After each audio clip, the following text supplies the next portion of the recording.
When Christians show up to a lecture by everyone's favorite fake debater, Zakir Naik, they often ask him about Jesus' crucifixion.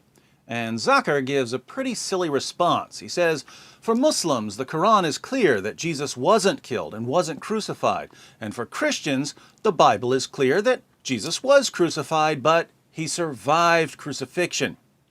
And then he tries to show from the Bible that Jesus survived crucifixion. Why do I say that Zakir Naik's response is silly? Let me give you 10 reasons. First, every respected New Testament scholar and historical Jesus scholar on the planet, regardless of theological background, agrees that the Islamic view is wrong. Even non-Christian scholars agree completely with Christians on this point. For instance, the atheist New Testament scholar Geert Ludemann declares that Jesus' death as a consequence of crucifixion is indisputable. Marcus Borg of the notoriously liberal Jesus Seminar states that the most certain fact about the historical Jesus is his execution as a political rebel. Pinchas Lapid, a Jewish scholar, concludes that Jesus' death by crucifixion is historically certain. According to Paula Fredrickson, a convert to Judaism who specializes in historical Jesus studies, the single most solid fact about Jesus' life is his death. He was executed by the Roman prefect Pilate on or around Passover in the manner Rome reserved particularly for political insurrectionists, namely crucifixion. And since so many Muslims are becoming fans of Bart Ehrman because they think Ehrman agrees with them on anything, I should note that Ehrman writes, one of the most certain facts of history is that Jesus was crucified on orders of the Roman prefect of Judea, Pontius Pilate. As a general rule, when every expert in a field rejects your theory, probably time for a new theory. This means you, Zakir. Second, all of our early sources declare that Jesus died by crucifixion. Even the sources Zakir Naik quotes when he's trying to deceive his listeners plainly declare that Jesus died. For instance, Mark 15:37 says that Jesus breathed his last on the cross. He obviously didn't breathe his last if he went on living. Matthew 27:50 tells us that Jesus yielded up his spirit. Luke 23:46 reads, and Jesus, crying out with a loud voice, said, Father, into your hands I commit my spirit. Having said this, he breathed his last. John 19:30 says that Jesus bowed his head and gave up his spirit. All of the books that Zakir Naik quotes to show that Jesus didn't die explicitly state that Jesus died. Fake experts like Zakir expose themselves as frauds when they tell their gullible followers that the Bible says the exact opposite of what it actually says. Welcome to the amazing world of Islamic apologetics, otherwise known as Opposite World. Third, while we're on the topic of sources, it's not just the New Testament that reports Jesus' death by crucifixion. There are Old Testament prophecies about his death. In Isaiah 53, for instance, the prophet Isaiah tells us about someone who would die for our sins and rise from the dead. In verses 5 through 8, Isaiah says this, but he was pierced for our transgressions, he was crushed for our iniquities. The punishment that brought us peace was on him, and by his wounds we are healed. We all, like sheep, have gone astray. Each of us has turned to our own way, and the Lord has laid on him the iniquity of us all. He was oppressed and afflicted, yet he did not open his mouth. He was led like a lamb to the slaughter, and as a sheep before its shearers is silent, so he did not open his mouth. By oppression and judgment he was taken away. Yet who of his generation protested? For he was cut off from the land of the living. For the transgression of my people he was punished. Isaiah spoke these words about 7 centuries before Jesus walked the earth.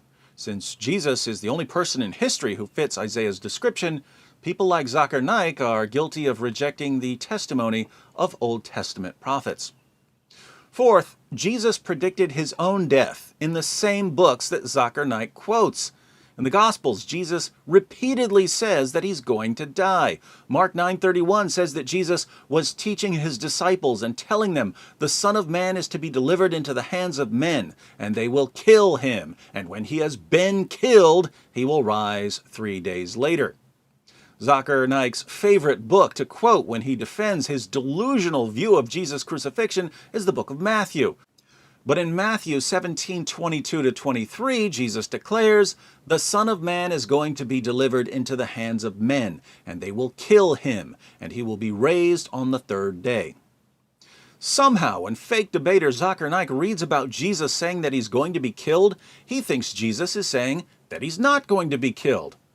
I hope Zakir doesn't live the rest of his life like this. I mean, when he's walking down the street and he gets to an intersection and the sign says, "Don't walk," does he think to himself, "Don't walk, it must mean walk," and start walking across the intersection? That's how he reads the Gospels. Fifth, also in Zakir Naik's favorite book to quote when he's claiming that Jesus never died, an angel at the empty tomb of Jesus says that Jesus has risen from the dead. In Matthew 28:5-7, an angel says to a group of women who had come to visit Jesus' tomb, "Do not be afraid, for I know that you are looking for Jesus who has been crucified. He is not here, for he has risen just as he said. Come, see the place where he was lying. Go quickly and tell his disciples that he has risen from the dead." Oh, let me guess. When the angel says that Jesus has risen from the dead, he really means that Jesus never died, because angels always say the opposite of what they mean, according to the Zakir Naik method of scriptural interpretation. Sixth, Jesus' followers claimed that he had risen from the dead because he appeared to them after his crucifixion. But if Zakir Naik is right, and Jesus actually survived Roman crucifixion, he would have been so horribly mangled and disfigured that no one would ever have concluded that he had risen from the dead. Jesus wouldn't have been able to walk for months. His skin and his back muscles would have been torn to shreds. His wounds would have been badly infected. If Jesus had appeared to the apostles in that state, they would have been yelling for a doctor, not proclaiming his resurrection as the foundation of Christianity.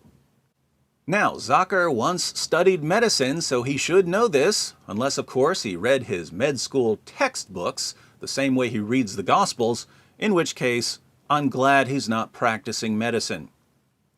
Seventh, the traditional Islamic theory here is that Allah rescued Jesus by disguising someone else and having this other person crucified. The only appealing feature of this theory is that Jesus was rescued from harm. He wasn't crucified. The theory is flawed in every other conceivable way, but at least Jesus wasn't hurt. That's something. But Zakir Naik's theory doesn't even have that going for it.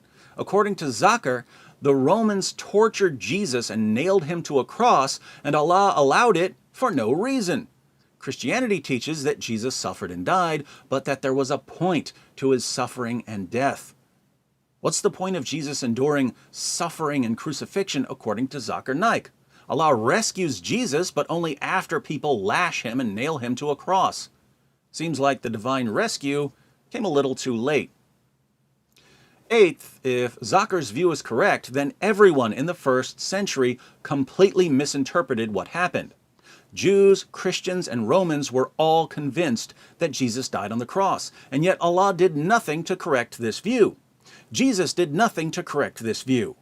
So by miraculously taking Jesus away after the crucifixion, Allah was leaving everyone in a state of error and ensuring that future generations would believe that Jesus died by crucifixion.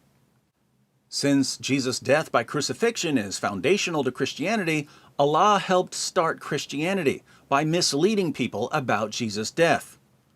No wonder Zakir feels so comfortable misleading people. He gets it from his God. Ninth, think about how inconsistent Muslim apologists have to be in terms of methodology.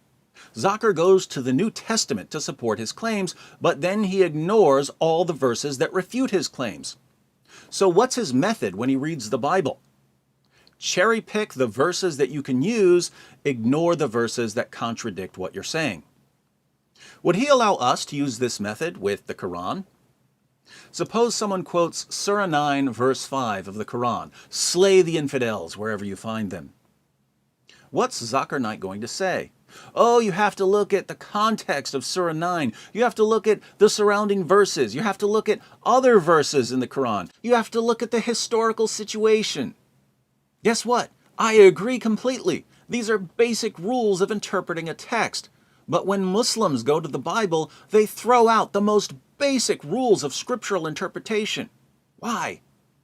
Because they have to. An incoherent position can only be defended with an inconsistent methodology. Surprise, surprise, Islam's top apologists are thoroughly inconsistent. 10th, even if we throw reason and logic and facts and scholarship out the window and believe all the ridiculous things Zakir Naik tells us, Islam still turns out to be false. The point of bringing up the crucifixion is to show that the Quran is wrong when it claims that Jesus wasn't crucified. But even if we believe everything Zakir says about Jesus' crucifixion, we still have to conclude that the Quran is wrong. If Jesus was nailed to a cross, but somehow survived, the Quran is wrong when it says that Jesus wasn't crucified. Hence, Christians can listen to Zakir's entire presentations and reply, "Thank you, Dr. Naik, for proving that Muhammad was a false prophet."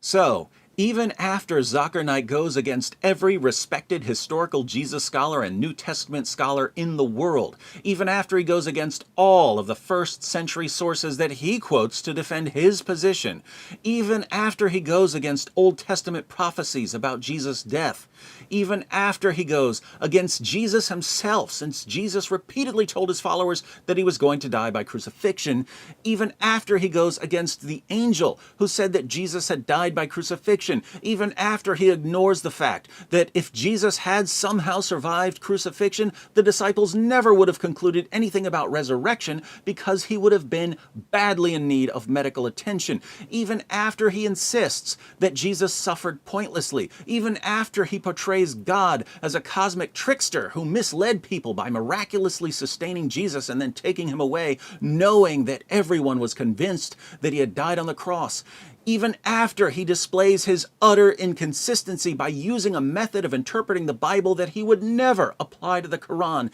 even after all of this, Islam still turns out to be false. No wonder Zakir has been running from Christian debaters his entire career. If this man ever steps on stage with an experienced Christian debater, just one, it's game over for him and for his gullible followers. So, Dr. Naik, have fun hiding in Malaysia.